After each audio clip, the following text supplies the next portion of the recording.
The isolation of Lookout Tower 7 had become my sanctuary.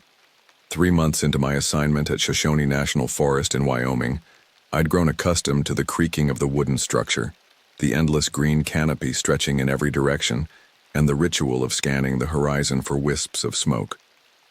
After my divorce, this solitude wasn't just welcome, it was necessary. I set my coffee mug on the observation desk and picked up my binoculars for the afternoon scan. The July heat made the tower hot, even with open windows. My shirt clung to my back as I methodically checked each quadrant. Section 4 clear. I muttered to myself, logging the entry in my notebook. My daily routine had become second nature.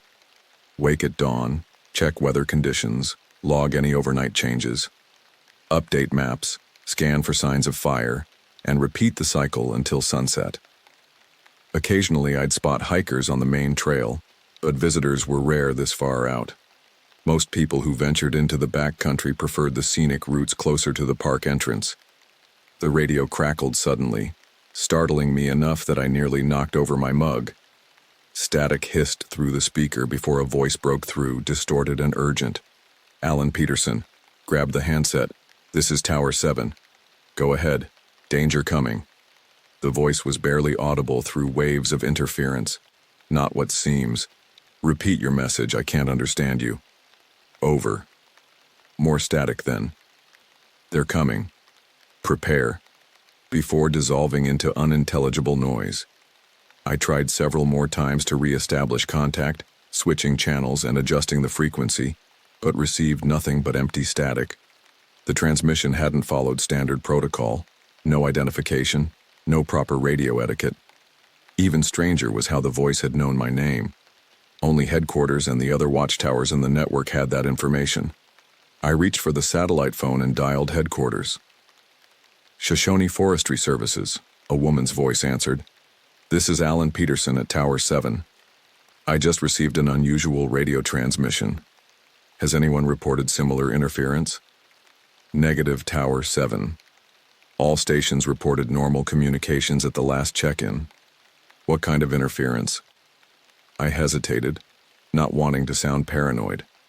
Someone called me by name, mentioned something about danger. The signal was weak and broke up. Could be someone pulled my information from the registry and decided to play a prank. I'll alert the other towers to report any unusual transmissions. Probably just some hikers who got their hands on a radio. Unless you need immediate assistance? No, I'm fine. Just checking. After hanging up, I contacted the 2 nearest towers. Both reported clear communications and no strange activity. By evening, I'd convinced myself it was either a misdirected transmission or someone's idea of a joke. These towers were notorious for pranks among seasonal workers trying to make their boring days more interesting. That night, sleep came fitfully. The tower creaked more than usual as though straining against a wind that wasn't there.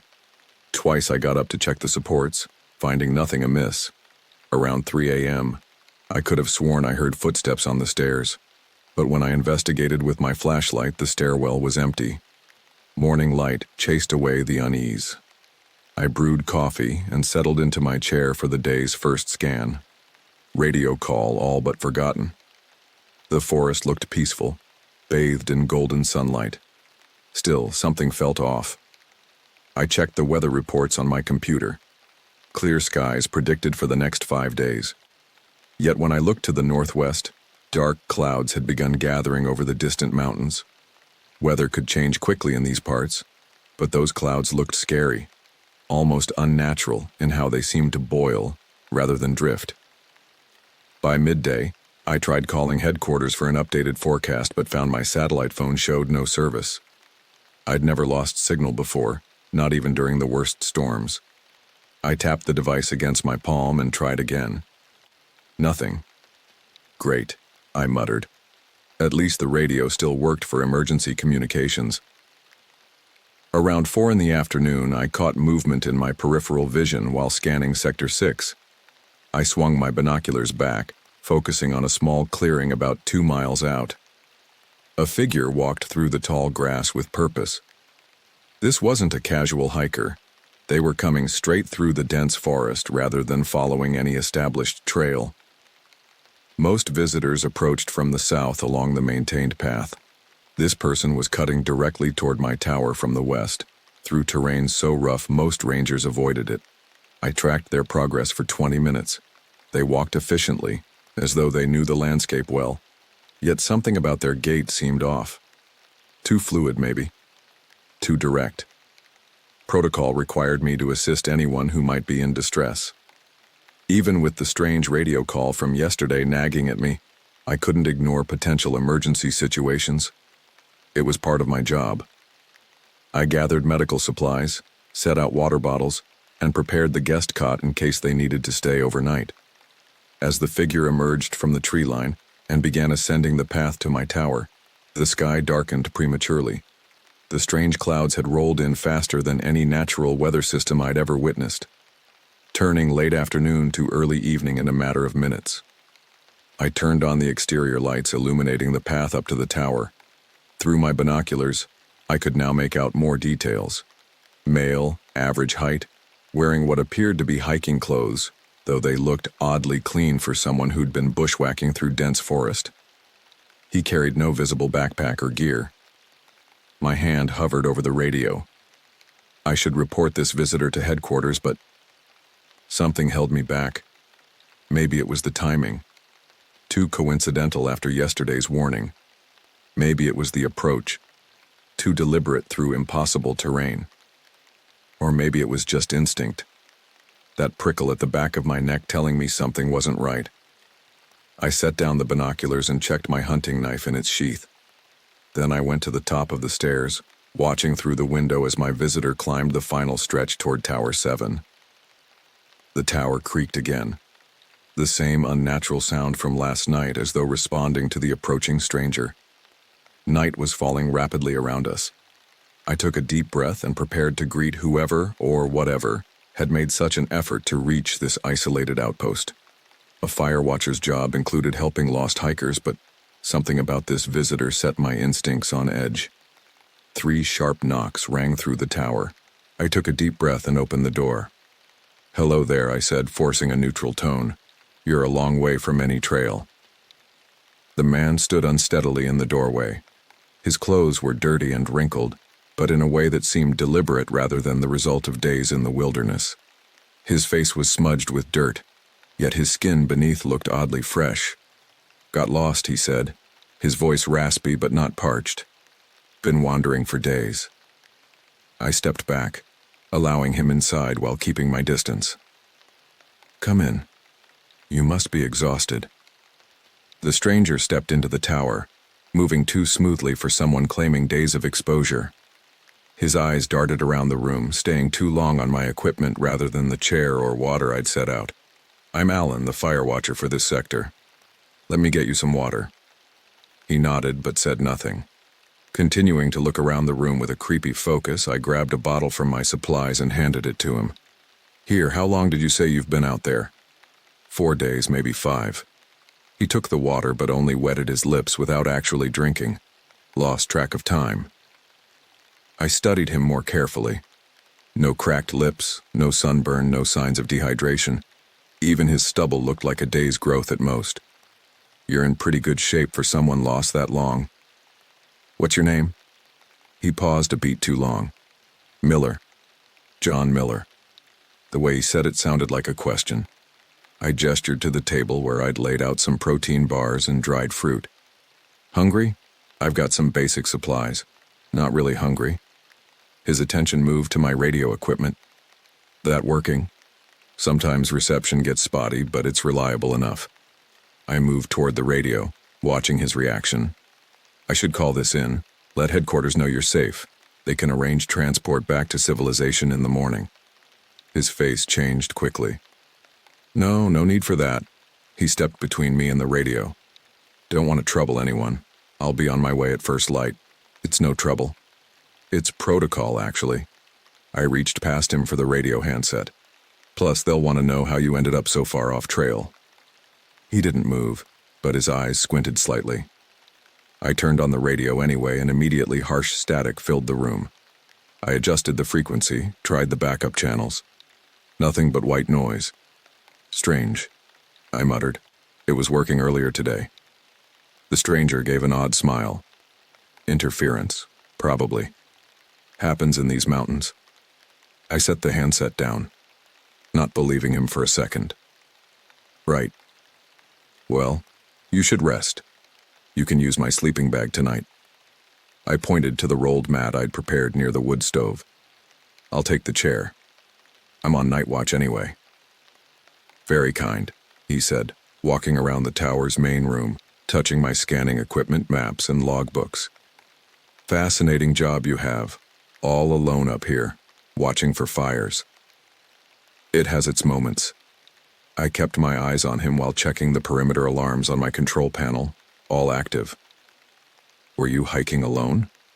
Anyone else we should be looking for? No one else, he replied, picking up my binoculars and looking through them at the darkness outside. Just me out there. He put them down and looked at me. Just us up here. I felt uneasy and moved so I could reach the knife at my hip easily. How far is the next tower from here? He asked casually. About 20 miles southeast. I lied, watching his reaction. The nearest tower was actually 12 miles northeast. He nodded, seemingly accepting this. And the closed ones? I heard some were shut down after the big fire a few years back. I got worried. How would a lost hiker know about closed fire towers? I wouldn't know much about those, I said. I've only been stationed here 3 months. But you've seen the records, he asked, gesturing toward my file cabinet. The logs, the reports. You've read about Tower 12, haven't you? I kept my face blank despite feeling very alarmed. Tower 12 wasn't marked on public maps. Look, you should get some rest. We can talk more in the morning. He looked at me for several seconds before nodding. Yes, morning, though we don't have much time. Plenty of time to sort everything out tomorrow, I said, trying to sound reassuring. I spent the next few hours pretending to work while watching him carefully. He laid on the sleeping bag but never closed his eyes. Every time I looked directly at him, he was watching me with that same creepy smile. Around 11, I announced I needed to perform the night scan. He sat up immediately. I'll just rest in here, I said, pointing to my small private quarters at the back of the tower. Get some sleep. I slipped inside, locked the door, and collapsed into my bunk. The hunting knife rested against my chest.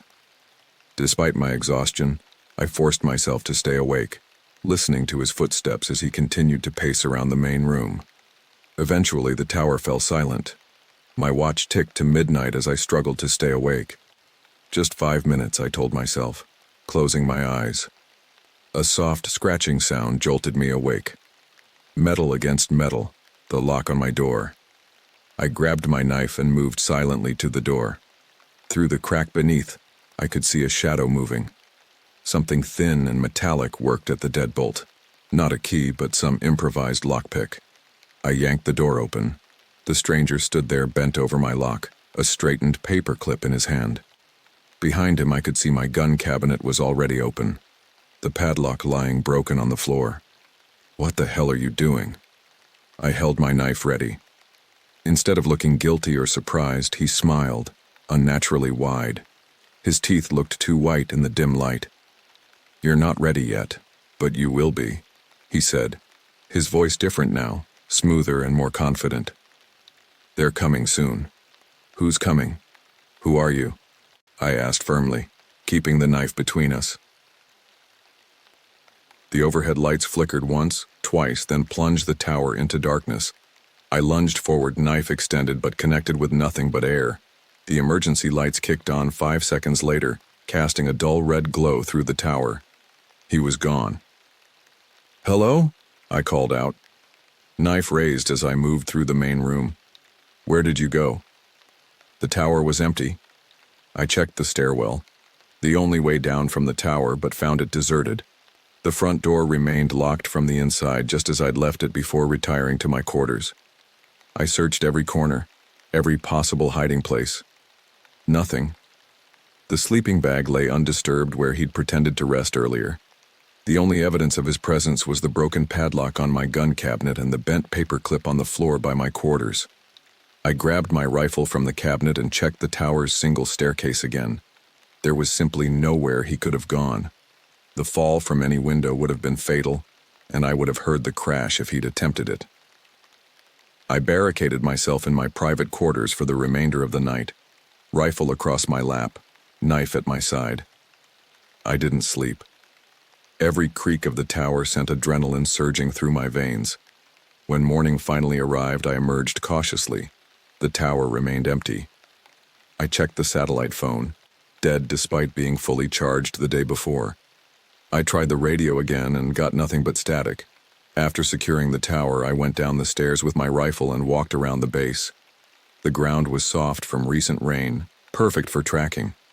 Yet I found no footprints leading away from the tower, only the single set of prints approaching from the west, the ones he'd made when arriving. It was like he disappeared completely. Back in the tower, I forced myself to eat and drink while I inspected my equipment. Nothing was missing, but several items had been moved slightly. My logbooks, maps of the region, and emergency protocols were all just slightly out of place. By mid-morning, I finally got the radio working.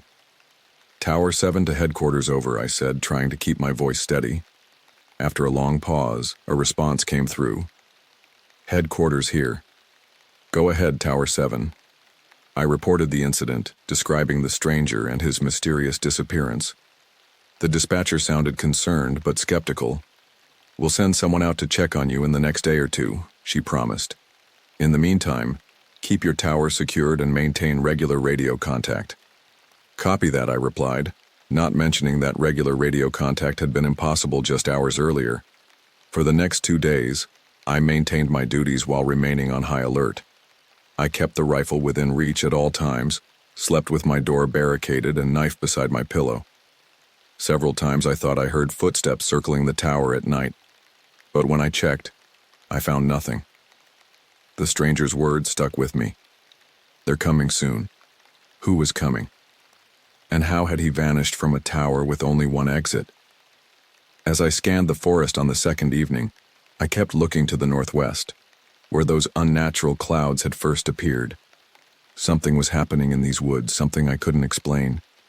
The warning from the radio, the visitor who vanished, they were connected somehow. I just needed to figure out how before whoever they were arrived. I kept my eyes locked on the northwestern horizon, searching for any sign of those unnatural clouds returning. Night had fallen hours ago, leaving only darkness where the boiling clouds had been. My rifle rested across my lap, loaded and ready. "They're coming soon." The stranger's words played on a loop in my mind. Who? When? And how had he vanished from a tower with only one exit? I rubbed my tired eyes and checked my watch. Past midnight, another sleepless night stretched ahead of me. 2 days passed with constant watchfulness and tiredness. I maintained my normal duties, logging reports and scanning for fires, but I just went through the motions. I was just trying to survive. I'd barricaded the stairwell door each night and slept with my rifle within reach, if you could call fitful dozing sleep. Headquarters had finally responded to my report about the stranger. "We'll send someone to investigate as soon as possible," the dispatcher promised, likely within the next day or two. I didn't expect much. In my 3 months as a fire watcher, I'd learned that, as soon as possible, usually meant when convenient.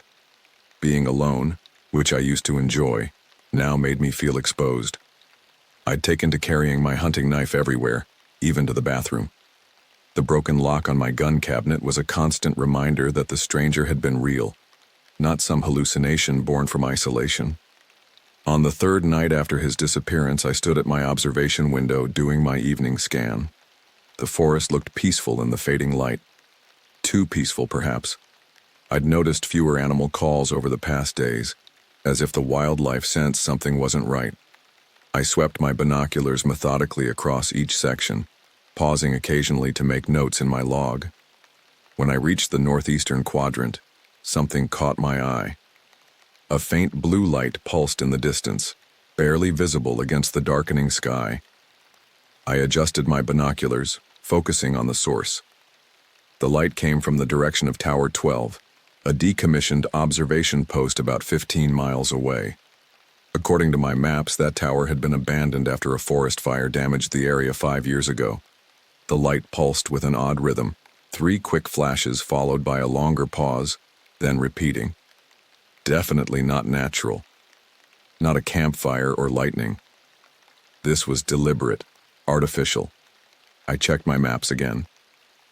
Tower 12 hadn't been marked for official use in years. It should have no power, no personnel. According to the status reports I'd reviewed during my orientation, it was slated for demolition once the Forest Service budget allowed. So why was it lighting up like a beacon? I tried the satellite phone again, but it remained dead. Frustration built in my chest as I set it down and reached for the radio instead. Before I could transmit, the radio crackled to life on its own. Static hissed through the speaker, followed by that same distorted voice I'd heard days ago. Don't go to the tower. I snatched up the handset. Who is this? How are you accessing this frequency? Something dangerous waits there. The voice ignored my questions. They're using it as a beacon. A beacon for what? Who are you? I demanded, gripping the handset tighter. You know me better than you realize. The voice seemed closer somehow, less distorted. We don't have much time. I glanced back toward the pulsing light, then to the radio. Are you at Tower 12? Is that how you know about the light? No. Stay away from there. Urgency filled the voice. Watch for imposters. They'll come wearing faces, you know. What does that mean? Imposters? Who? Static overwhelmed the transmission, cutting off any response. I tried changing frequencies, adjusting settings, even banging the unit against the desk in frustration. Nothing worked. The light continued its rhythmic pulsing across the miles of forest that separated us. 3 quick flashes, pause, repeat. Sleep wasn't an option. I pulled out the station records looking for anything related to Tower 12. Most of the files contained standard maintenance logs and weather reports, but buried in the back of the filing cabinet, I found a folder marked Incident Reports Restricted. Inside were several documents detailing strange occurrences around Tower 12 over the years. Rangers reported equipment malfunctions, compasses spinning wildly, and most disturbing periods of lost time while patrolling near the tower.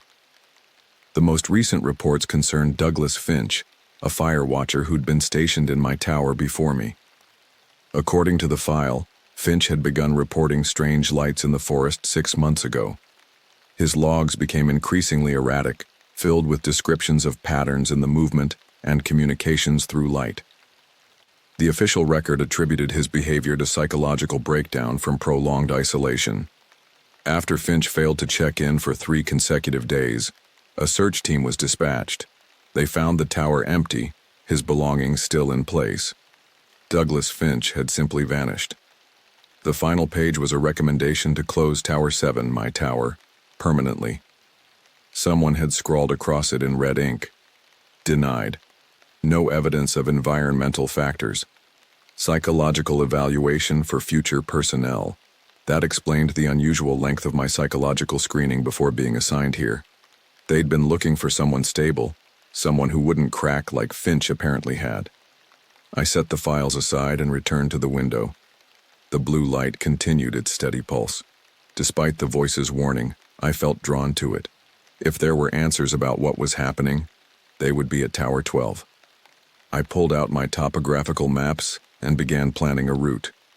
The direct path would take me through some rough terrain, but I could make it in a full day's hike if I left at first light. I marked potential water sources and places to rest along the way. As I worked, a soft scraping sound came from outside. I grabbed my rifle and moved to the window. The sound circled the tower's perimeter, footsteps moving slowly, deliberately around the base of my tower. I checked the perimeter alarm panel. All indicators showed green. Nothing had triggered the sensors. The footsteps continued their circuit, unhurried, as if whoever made them knew I was listening and didn't care. They completed a full circle, paused beneath my window, then slowly moved away into the forest. I felt tense as I watched the tree line but saw nothing move in the darkness. I returned to my maps, focusing on the task at hand while trying to ignore the coldness creeping up my spine. If I was going to investigate Tower 12, I needed to be prepared. I pulled my backpack from the storage closet and began packing essentials: water, food, first aid supplies, compass, flashlight. After a moment's hesitation, I added extra batteries for my radio. Whatever, or whoever, was sending those transmissions seemed to know what was happening. If that voice was my only source of information, I needed to keep communication possible. As I finished my preparations, I glanced once more at the blue light pulsing in the distance. 3 flashes, pause, repeat. It could be a sign, it could be a warning, or it could be a trap. Despite my instincts telling me to stay put, to wait for headquarters to send help, I knew I wouldn't be able to resist investigating. The stranger had disappeared completely. The voice on the radio knew my name and warned of danger, and now a decommissioned tower was sending signals across miles of wilderness. All signs pointed to Tower 12. All warnings told me to stay away. I set my alarm for dawn and tried to rest, knowing full well that sleep would be impossible with all my unanswered questions and the memory of those footsteps circling my tower. Tomorrow I would find answers, regardless of the consequences. The sound of an engine broke the morning silence, pulling me from a fitful sleep. I bolted upright, my hand instinctively reaching for the rifle I'd kept beside my bed. The sky was just turning orange and pink as I moved to the window. A Forest Service Jeep bumped along the access road, its green paint standing out against the surrounding trees. My shoulders tensed.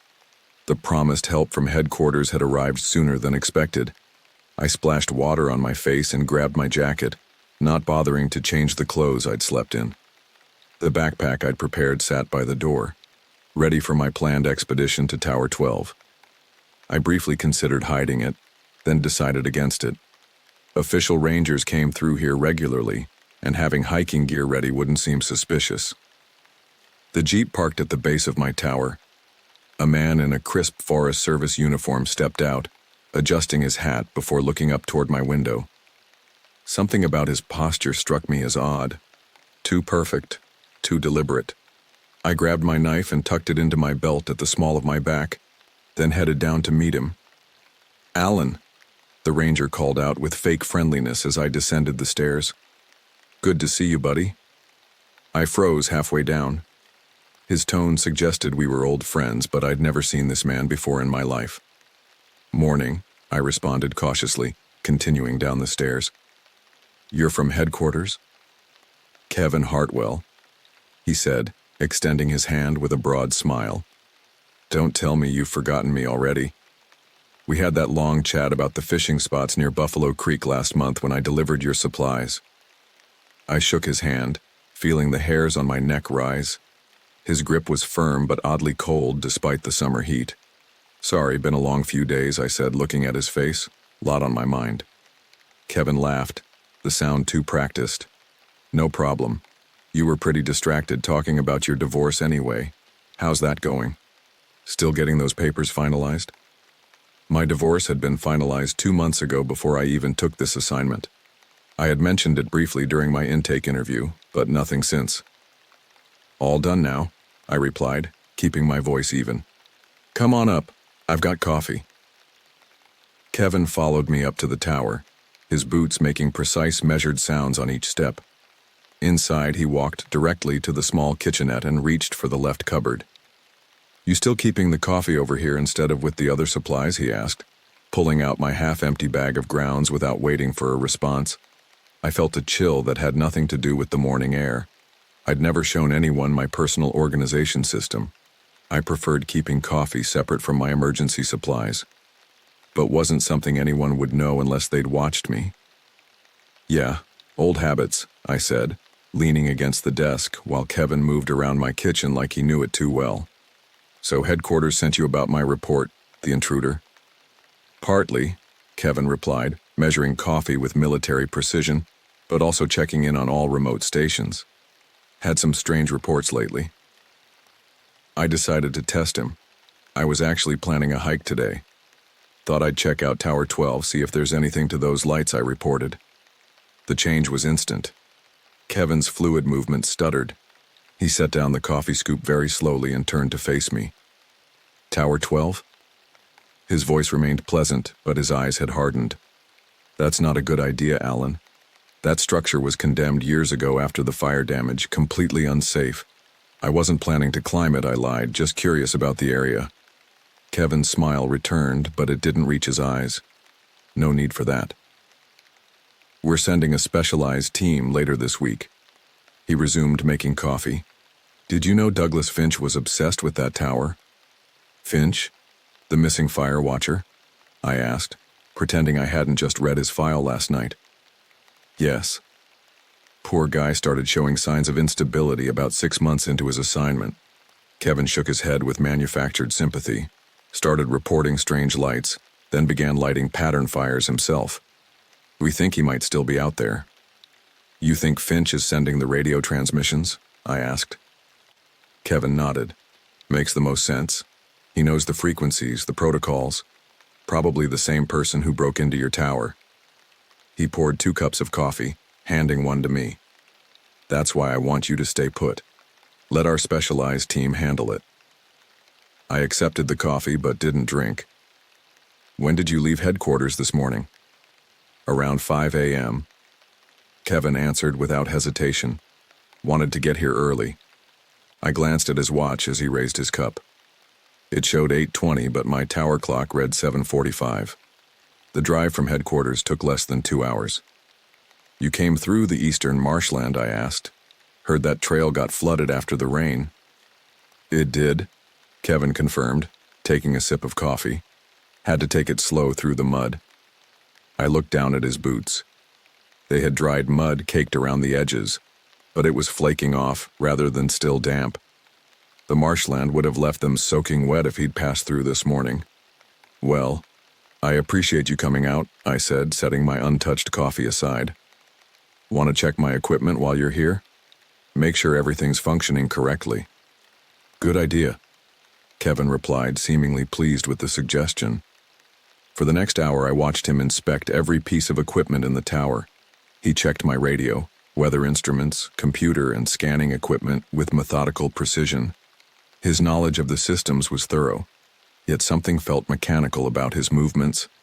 Everything looks operational, he finally declared, closing the access panel on my radio. Your satellite phone giving you any more trouble? I hadn't mentioned problems with my satellite phone. Not since yesterday, I said carefully. Seems to be working now. Good, good. Kevin nodded, looking at my backpack by the door. Planning a hike despite my warning? Just standard preparedness. I replied, never know when I might need to respond to an emergency in my sector. Kevin smiled, always the professional Alan. That's why they value you out here. He glanced at his watch. I should head back. I'll return tomorrow with some fresh supplies for you. That would be great, I said, walking him to the door. The usual route back to headquarters. Of course, he replied smoothly, unless you'd recommend a scenic detour. The question felt like a test. Stick to the main route, I advised. Some of those side trails can get confusing if you don't know them well. Right you are. Kevin descended the stairs with that same measured pace. At the bottom, he turned and waved. Lock up tight tonight, Alan. Don't open the door for anyone but me, understand? The command in his tone was unmistakable beneath the friendly veneer. Will do, I called back, watching as he climbed into his Jeep. I waited until the vehicle disappeared around the first bend before rushing to gather my binoculars. From my observation platform, I tracked the Jeep's progress through gaps in the trees.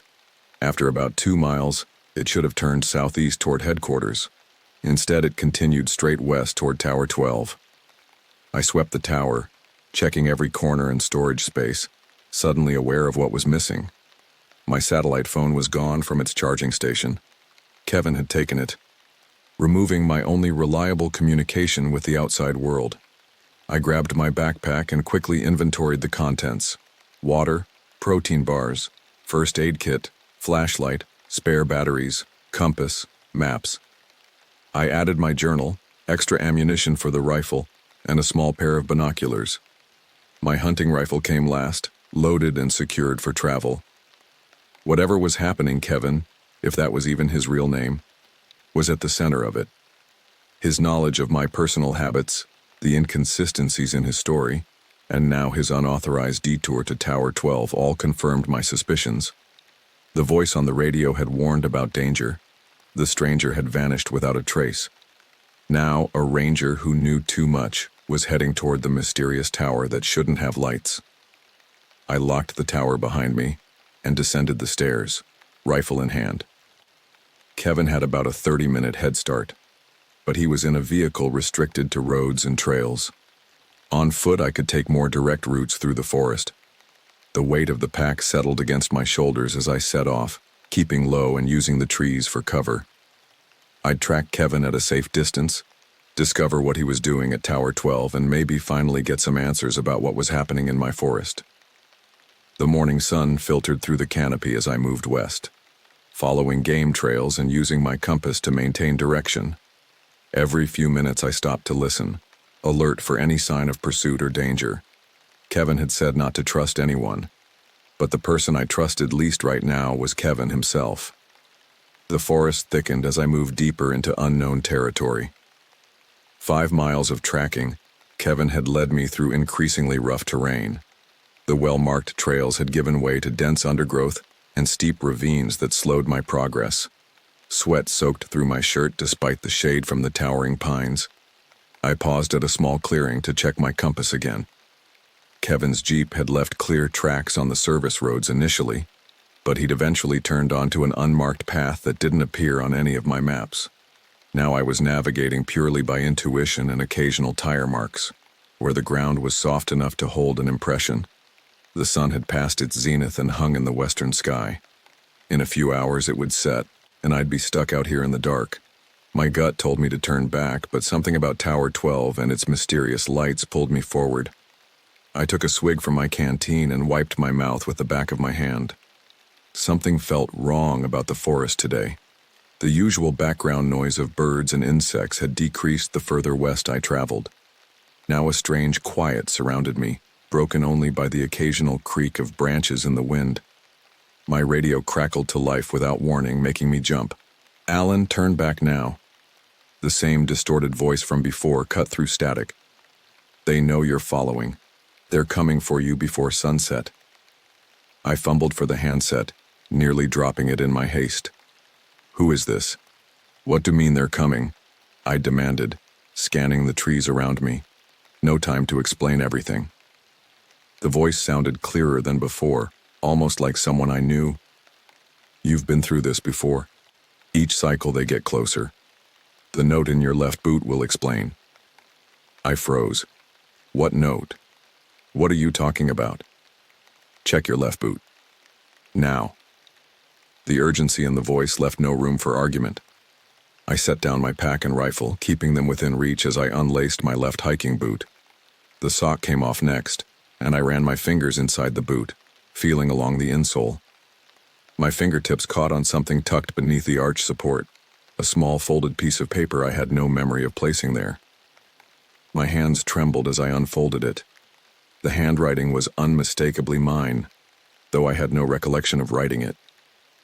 "If you're reading this, they've already found you and reset the cycle. The Rangers aren't Rangers. Stay away from Tower 12. It's a trap. They use it to lure you in every time. Don't trust anyone with a uniform, especially Kevin. He'll seem to know your habits because he studied you through previous cycles. If you're reading this, it's already the 5th cycle. Run." I stared at the note. 5th cycle. Reset. None of it made sense, yet the handwriting was definitely mine. The distinctive way I crossed my T's and the slight leftward slant couldn't be imitated. The radio crackled again. "You found it. It wasn't a question." "I don't understand," I said, tucking the note into my pocket and pulling my sock and boot back on. "How did this get here? I don't remember writing it. You wouldn't. They wipe your memory at the end of each cycle." The voice paused. "You have to trust yourself. You left that note for yourself before the last reset." "Who are they?" I asked. lacing my boot with shaking fingers. The Rangers? Yes, but they're not Rangers. Not human. There's more written on the back of the note. I pulled the paper out again and flipped it over. A list of items was scrawled across the back. Rifle plus all ammo. Compass southeast sector maps. Water purification tablets. Metal box under floorboard beneath desk. Use the emergency exit when they come. I need to get back to the tower, I said, more to myself than the radio. Yes, right now. They're moving faster this cycle. You have maybe 3 hours before sunset. The voice became urgent. Get what's on that list and get out. Don't wait for them to come to you. Who are you? I demanded, shoving the note back in my pocket and gathering my gear. How do you know all this? A long pause followed before the voice responded. Softer now. I'm you, Alan. From the end of the last cycle. I don't have time to explain how this works. Just get back to the tower and find the metal box. Everything you need to understand is in there. The radio went silent. I tried calling again but received nothing but static. I turned east, my mind racing with questions as I started the long trek back to my tower. If Kevin had gone to Tower 12, I'd be moving directly away from him, which seemed like the smartest course of action given the warning. My pace quickened with each passing minute. The growing shadows and trees seemed to reach for me as I moved. Twice I thought I heard movement parallel to my path, but when I stopped to listen, there was only silence. 2 hours of hard hiking brought me to territory I recognized. I'd made better time returning than I had setting out, driven by a growing sense of dread. As I approached the final ridge overlooking my tower, I dropped to my stomach and crawled forward. What I saw through the trees stopped my breath. 5 Forest Service jeeps were parked at the base of my tower. A group of uniformed rangers stood in a loose circle, heads bent together as if in quiet conference. Kevin stood among them, the same Kevin who should have been miles away heading toward Tower 12. I raised my binoculars for a closer look. I felt cold fear as I observed them. All 5 rangers stood with identical postures, feet planted at exactly the same width, hands clasped behind their backs in precisely the same manner. Even more disturbing, they all wore Kevin's face. 5 identical men in ranger uniforms, positioned like mannequins around my tower. As I watched, they broke their huddle with synchronized movements, spreading out to establish a perimeter around the tower. Their gaits matched perfectly, right foot, left foot, precise and mechanical. Then, as if sensing my presence, all 5 heads turned simultaneously toward my position on the ridge. The movement was so uniform, so unnatural, that I felt deeply unsettled. 5 identical faces stared in my direction with empty expressions. I ducked below the ridge line. They couldn't have seen me from that distance, could they? I crawled backward until I was safely hidden by trees, then circled around, using the dense forest as cover. If I approached from the north instead of the east, I might reach the tower stairs without being spotted. 30 minutes of careful movement brought me to the back of the tower. I could hear voices now, all with the same timbre and cadence, all sounding like Kevin. He'll return soon. The pattern remains consistent. Prepare for extraction before darkness. The cycle nears completion. Their empty tones worried me more than any shouted threat could have. I crouched in the underbrush watching as 2 of the Kevin Rangers moved toward the forest edge, sweeping the area in a search pattern. The remaining 3 positioned themselves around the tower's base. I needed to get inside, but they had the ground floor surrounded.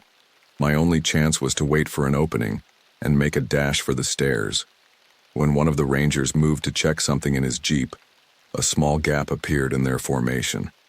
I took my chance, sprinting from my hiding place toward the tower stairs. There. The shout came in perfect unison from all 3 Rangers. I took the stairs 2 at a time, the wood creaking beneath my pounding boots. Behind me, I heard the synchronized footfalls of multiple pursuers. At the top, I fumbled with my keys, jammed one into the lock, and threw myself inside the tower. I slammed the door shut and twisted the deadbolt just as the first Ranger reached the landing. 3 sharp knocks rattled the door, identical in rhythm and force. Alan Peterson opened the door. Kevin's voice, but flatter, emptier than before. I backed away. I forgot something, I called, hoping to buy time. Give me a minute. The cycle is ending. We must prepare you for transfer. The voice lacked any inflection. Open the door immediately. I grabbed the desk chair and wedged it under the doorknob, then piled my small bookshelf against it. It wouldn't hold them long, but I needed time to find what the note had mentioned. The floor beneath my desk. I dropped to my knees and ran my fingers along the wooden planks, searching for any sign of a loose board. Near the back corner, my fingernails caught on a seam. I pried at it, and the board lifted slightly, more pounding at the door. Final warning. Alan Peterson. Open, or we will enter by force. I ignored the voice and worked my fingers into the gap, pulling upward. The board came free, revealing a small cavity beneath. Inside lay a metal ammunition box, dented and scratched, but securely latched. I pulled it out and flipped the latch. Inside was a leather-bound journal and a folded map with markings I didn't recognize. The first heavy impact hit the door, making the hinges groan. I grabbed my backpack and started filling it with the items from the list. My rifle and remaining ammunition, the compass from my desk drawer, Southeast Sector maps from the filing cabinet, the water purification tablets from my emergency kit. I stuffed the journal and map from the metal box into my pack last, then slung it over my shoulders. Another crash against the door splintered the wood around the top hinge. I needed an exit strategy, the emergency exit. I'd never used it before. It was a small hatch in the floor on the opposite side of the tower, designed as a fire escape. A metal cable ran from it to the ground, allowing for a controlled slide down if the stairs were compromised. I rushed to the hatch and twisted the release mechanism. It opened with a creak of disused hinges, revealing the metal cable disappearing into the growing dusk below. The door to the tower burst inward, chair and bookshelf tumbling aside.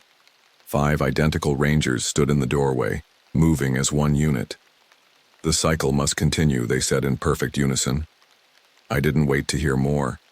I gripped the cable with gloved hands and dropped through the hatch, sliding down toward the forest floor as synchronized footsteps crossed the tower above me.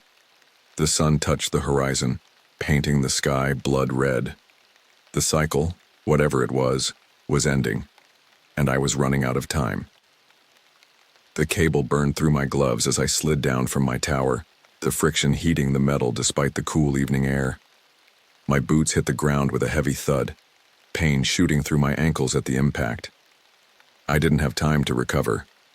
Above me, 5 identical faces peered down through the emergency hatch, moving in that disturbing synchronization that confirmed they weren't human. I sprinted for the tree line, the weight of my backpack bouncing against my spine. I entered the darkening forest as behind me came the sounds of pursuit. Not frantic or chaotic as humans would make, but rhythmic and measured. 5 sets of boots hitting the ground in perfect unison. Alan Peterson. The cycle is incomplete. Their voices carried through the trees, a single voice multiplied by 5. My lungs burned as I pushed deeper into the forest, using the fading light to navigate between dense pines and overfallen logs. My compass pointed east, but instinct told me to head north first to throw off their pursuit before circling back toward my intended destination. The sounds of the rangers faded briefly, then returned with unsettling persistence. They didn't tire or slow, maintaining the same mechanical pace regardless of terrain. When it became completely dark, I flicked on my flashlight just long enough to check my compass, then plunged it back into my pocket. Hours passed in a blur of desperate movement. Whenever I thought I'd lost them, their synchronized footsteps would emerge again from the darkness, sometimes closer, sometimes farther away, but always coming. My muscles were extremely tired. My mouth parched despite rationing my water. Near midnight, I paused at the edge of a small clearing to get my bearings. Moonlight illuminated the space just enough to see a ridge of rocky outcroppings to my left. I pulled out the folded map from the metal box, squinting at it in the dim light. A crude drawing showed a series of hills, and a small X marked blind spot near my current position. Beneath it, more of my own handwriting. They can't see the cave. Don't know why. Use it. I studied the rocky hillside, searching for any sign of an opening. As I approached the base of the ridge, the ranger's footsteps grew louder behind me. My flashlight beam bounced across the stone face until it caught on a narrow gap between boulders, barely wide enough for a person to squeeze through. I shut off my light and listened. 5 sets of footsteps approached the clearing, then stopped. Their voices carried across the night air. Signal lost. The perimeter expanded. Continue eastward. He follows the established pattern. Their confidence chilled me. What pattern? How many times had I fled through these woods thinking I was making unique choices? I squeezed between the boulders, scraping my arms and shoulders. The inside felt cooler and damp. I crawled as deep as I could, then curled against the back wall, hardly daring to breathe as the synchronized footsteps passed directly outside. They didn't pause, didn't investigate, continued eastward as if the cave didn't exist. I waited until their footsteps faded completely before risking my flashlight. The beam illuminated a small, unremarkable cave, except for one detail that shocked me. Scratched into the wall beside me were 5 sets of tally marks, each with 4 vertical lines crossed by a diagonal, 20 marks in total. Below them, a message. 5th cycle. Read the journal. My hand trembled as I pulled the leather-bound journal from my pack. The first page contained a list of dates, each crossed out, with my signature below them. The most recent was yesterday's date, in my handwriting, but had no memory of writing it. I turned the page and began to read. If you're reading this, I am you and you are me, and we're both trapped. This is the 5th cycle that I can document. There may have been more before I started leaving myself messages. The journal detailed 4 previous cycles where I experienced similar events. The radio warning, the stranger who vanished, the rangers with identical faces and always ending with my capture near Tower 12. Each capture somehow reset the timeline, beginning again with that first radio call warning me about unnatural clouds. The voice on the radio is us, one entry explained. Somehow when they reset the cycle, a fragment of our consciousness exists outside their control, like a sound that can repeat backward through their experiment. Each cycle we're able to communicate a little more clearly with our past self. I read for hours, absorbing the impossible truth. According to my own account, I'd been living the same weeks over and over, with slight variations each time. The journal documented my growing understanding across cycles, how I'd gone from confused victim to active resistor, leaving myself clues and warnings. They're not human, I'd written in the 3rd cycle. They seem to be studying human response to isolation and fear. The experiment always ends at Tower 12, where they capture me and reset everything. The final entry was the most disturbing. I'm writing this as they approach the tower, 5th cycle ending. If you're reading this, we've created a fracture in their control. The metal box was never discovered in previous cycles. The cave seems to exist in their blind spot. Use these advantages. Break the loop. Reached the eastern highway before the next sunset. Their influence has boundaries. Cross it, and we might finally escape. I closed the journal, feeling shocked. Dawn light filtered through cracks in the cave entrance, marking the passage of night. I'd read until morning without realizing it. I repacked my bag, tucking the journal securely inside and squeezed back through the gap into the morning forest. Birds chirped overhead, the first natural sound I'd heard in what felt like days. After checking my compass, I circled cautiously back toward my tower. If the rangers were pursuing me eastward, the tower might be temporarily abandoned. I needed to see it one more time to validate what the journal had told me. The tower was silent in the morning light, door hanging open on broken hinges. I approached cautiously, rifle ready, but sensed no movement inside or around the structure. Climbing the stairs, I found the main room in chaos. My belongings scattered across the floor, equipment smashed beyond repair. They'd methodically destroyed everything they hadn't taken. I stood in the wreckage of my temporary home, a strange calm settling over me. If the journal was accurate, none of this was really mine. I was just passing through a scenario they'd created and reset multiple times. The radio crackled to life on its own, making me jump despite everything I'd read. "Alan, can you hear me?" My voice, my actual voice without distortion this time. I grabbed the handset. "I hear you. I found the journal." "Good. They've set up a perimeter around the forest. The road to the east is your only chance. You must reach it by nightfall or the cycle begins again. I can't help you after this transmission." "Who are they? What do they want?" I asked, desperate for answers beyond what the journal had provided. "We don't know everything. They're not from here. They're studying us. Our fear, our resistance, our adaptability. Each cycle they adjust variables, watching how we respond." The voice, my voice, paused. "You're trapped in their temporal experiment. Your repeated resistance has created a fracture in their control. That's how I can reach you across cycles. Why can't they find the cave? Why didn't they find the metal box? Their perception has limits. They focus on patterns, on what they expect to see. The box was hidden in a way that defied their pattern recognition. The cave exists in some kind of perceptual blind spot, maybe natural to this area. Maybe something about the mineral composition. All that matters is that it works." I glanced out the window toward the eastern horizon. "How far is the boundary?" "About 15 miles in a straight line. Rough terrain most of the way. They'll be searching for you, trying to herd you back toward Tower 12. The voice grew urgent. "This is my last transmission. The energy required to maintain this connection across cycles is depleting. If you fail, I won't be able to reach you again with this clarity. And if I succeed, then we break free. And maybe we can help the next person they trap." The radio crackled. "They're coming back. Move now, Alan. Eastward. Don't stop until you cross the highway." The radio stopped working with a final burst of static. This time, no amount of adjusting brought it back to life. I pocketed a few more useful supplies from the wreckage, matches, a candy bar, an extra pair of socks, and secured the journal inside my jacket. The weight of it against my chest felt heavy, but reassuring. Outside, I paused on the landing to get my bearings. The morning sun illuminated the eastern forest where my escape route supposedly was. 15 miles of unknown terrain with inhuman pursuers behind me. But for the first time since this nightmare began, I understood what was happening. I wasn't lost or crazy. I was trapped, but with a clear path to freedom. I took a deep breath and descended the tower stairs one last time.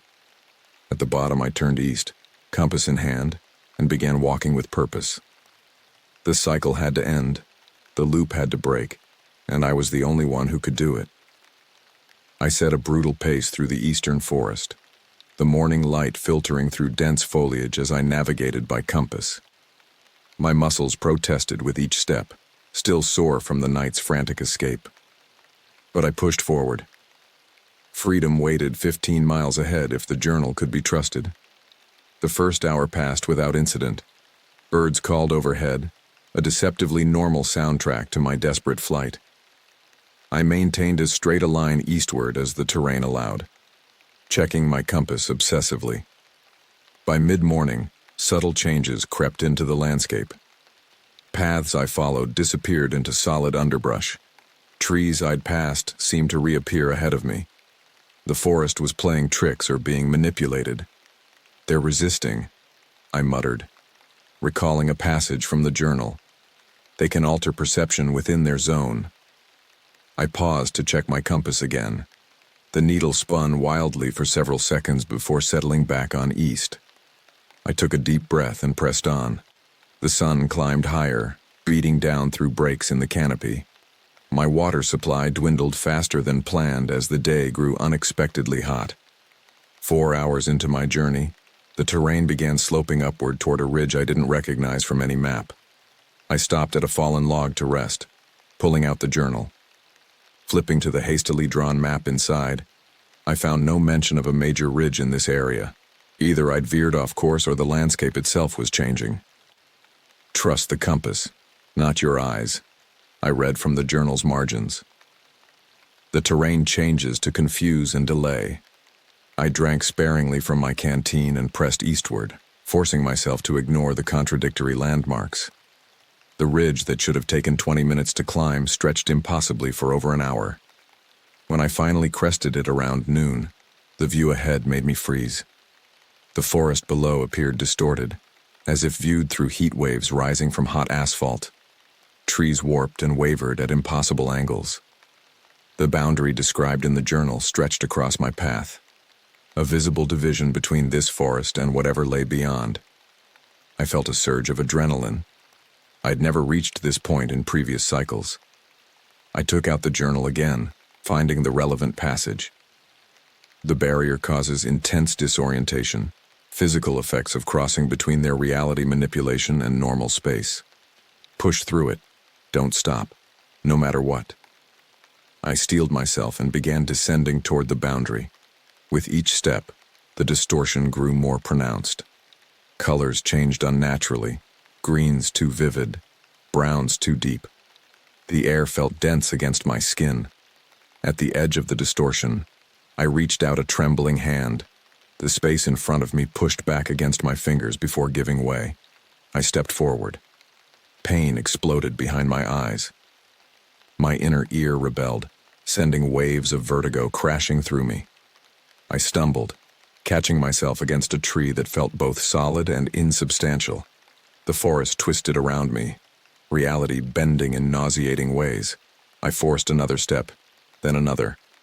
My body felt wrong, simultaneously too heavy and too light. Bile rose in my throat. Keep moving, I growled through gritted teeth. The boundary stretched longer than it appeared.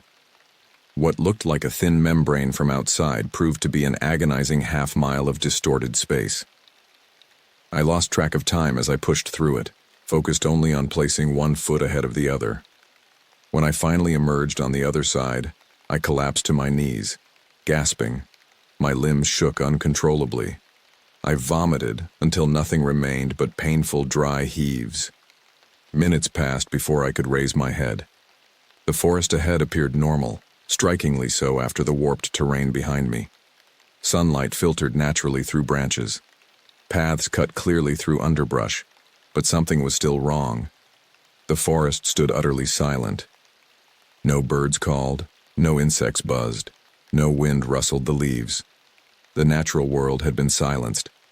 I checked my compass again. It pointed steadily east now, with no spinning or hesitation. I rose on shaky legs and continued my journey. The afternoon stretched into a strange, silent hike through increasingly normal woodland. My map indicated the eastern highway lay approximately 7 miles beyond the barrier. At my current pace, I might reach it by early evening, well before the deadline of sunset mentioned in the journal. 4 hours after crossing the barrier with the sun beginning its westward descent, I paused atop a small rise to gauge my progress. In the distance, perhaps 2 miles away, I spotted movement. A line of green uniformed figures moved methodically through the trees. Rangers, at least 10 of them, made a search line, sweeping the forest in a coordinated pattern. They moved in perfect synchronization, each figure maintaining exact spacing from the others. I dropped to the ground. They were searching for me, creating a human net to capture me before I could reach the highway. The map showed a shallow valley ahead before the final stretch to the road. No alternate routes appeared viable. Any detour would cost precious hours I couldn't afford to lose. I had to get through their line. Staying low, I moved down the slope toward the valley floor. Thick underbrush provided cover as I advanced cautiously toward the ranger line. Their mechanical precision made their movements predictable. They maintained perfectly straight paths, never deviating to check dense undergrowth or natural hollows. I found a depression beneath fallen logs and thick ferns. If I timed it right, I could slip between 2 rangers as they passed. I lay flat in the hollow, controlling my breathing as the line approached. Green uniforms materialized through the trees, moving with that unnatural synchronization that sent chills down my spine. As they drew closer, I could make out their faces. All identical copies of Kevin. Blank expressions. Eyes scanning with machine-like regularity. They passed within 50 yards of my position, then 40, then 30. I pressed myself deeper into the earth, barely breathing. When they were 20 yards away, I noticed a gap in their line, slightly wider than the others. My chance. The Rangers passed my position, the gap approaching. I remained frozen, waiting for the perfect moment. When the gap aligned with my hiding spot, I started to move. A fallen branch snapped beneath my boot. The Rangers didn't react like humans would, with startled glances or hesitation. Instead, all heads turned simultaneously toward the sound, moving with perfect coordination. I froze again, praying my camouflage would hold. For endless seconds, the entire line stood motionless, scanning. Then, with the same synchronization, they resumed their march. Once they passed, I counted to 30 before slipping from my hiding place and moving perpendicular to their search line. My hands shook with adrenaline and relief. For the next hour, I pushed forward with renewed urgency. The Rangers' presence meant I was nearing the boundary of their influence, the eastern highway that represented freedom. But it also meant they knew roughly where I was. The sun hung low in the sky when disaster struck. I rounded a thick stand of pines and nearly collided with a solitary ranger. We both froze, barely 3 feet apart. This close, the wrongness of the entity was unmistakable. It wore Kevin's face, but the skin had an artificial sheen, like high-quality plastic. Its eyes tracked my movement with camera-like precision rather than human fluidity. Most disturbing was the visible seam running along the side of its neck, disappearing beneath the collar of its uniform, as if the skin had been applied over something else entirely. For a heartbeat, we stared at each other. Then I swung my rifle butt upward, catching it beneath its chin. The impact should have knocked a human unconscious. The Ranger merely staggered backward, its head tilted at an impossible angle. I ran. Behind me, a sound erupted that wasn't quite human, a high-pitched signal that carried through the trees. The Ranger was alerting the others. I abandoned stealth for speed, crashing through underbrush and leaping over fallen logs. My lungs burned, my legs threatened to buckle, but fear drove me forward. Soon I heard them behind me, synchronized footfalls gaining ground with mechanical efficiency. They didn't tire, they didn't slow, they pursued with single-minded purpose. The sun touched the horizon, painting the sky orange and red. I pushed my body beyond its limits. Dehydration made my thoughts hazy. Each breath rasped painfully in my throat. I crested a final rise as darkness began to fall in earnest. There, cutting through the forest ahead, the eastern highway. A long strip of asphalt barely visible in the fading light, perhaps half a mile away. So close. I started down the slope, half running, half stumbling. Behind me, the sounds of pursuit grew louder. They were gaining. As I neared the tree line bordering the highway, I spotted headlights moving along the road. Ranger vehicles patrolled its length, moving slowly in both directions.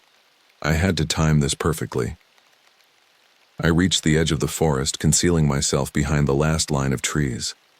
The Rangers behind me were close enough that I could hear their synchronized breathing. A patrol vehicle passed on the highway, then another. In the distance, a single pair of headlights approached, not the distinctive profile of a Forest Service vehicle, a civilian truck. My only chance. I summoned my last reserves of strength and burst from the tree line. My legs pumped desperately across the grassy verge separating forest from asphalt. The truck grew larger in my vision. Behind me, I heard the Rangers emerge from the trees with that same perfect coordination, their footsteps accelerating to match my sprint. The truck was 50 yards away. 30, 20. I lurched into the road, directly into its path, waving my arms frantically. Brakes screeched as the driver spotted me. The vehicle skidded, tires smoking against asphalt. It stopped barely 10 feet from where I stood, swaying with exhaustion. Behind me, the Rangers closed in. The driver's door opened. An elderly man with a weathered face and shock of white hair emerged, his expression changing from anger to concern. "Good Lord, son, I nearly hit you," he called out, stepping toward me. "Please," I gasped, my voice a ragged whisper. "Help me." I glanced back. The rangers had reached the edge of the road and stopped. They stood in perfect line at the forest's edge, unwilling or unable to step onto the highway. The old man looked where I was looking, but showed no reaction to the identical figures watching us. Could he even see them? "You look half dead, boy," he said, taking my arm. "Come on, get in." He helped me into the passenger seat of his battered pickup truck. My legs gave out completely as I collapsed into the seat. The journal had been right. They couldn't cross the boundary represented by the highway. As the old man climbed back into the driver's seat, I stared out the window at the rangers. They remained at the forest edge, watching with emotionless faces. "Thank you," I managed to say, as the truck pulled back onto the road. I thought I was dead. "Been lost in those woods?" the man asked, concern etching deeper lines in his already weathered face. "You're not the first. Something strange about that forest." I looked back through the rear window. In the gathering darkness, the rangers seemed to waver and distort. As we drove farther away, their figures became translucent, then faded altogether, like mirages dissolving in the night. "You have no idea," I replied. Relief flooded through me so profound it brought tears to my eyes. I'd broken the cycle, escaped their experiment. 5 times they'd reset the loop, wiped my memory, and started their cruel study. This time, I'd won. But I knew there would be others, other subjects, other experiments. The entities would continue their work, adapting their methods, refining their approach. Next time, though, there would be someone to help. A voice on the radio offering warnings and guidance. A voice that understood what was happening because it had lived through it. My voice.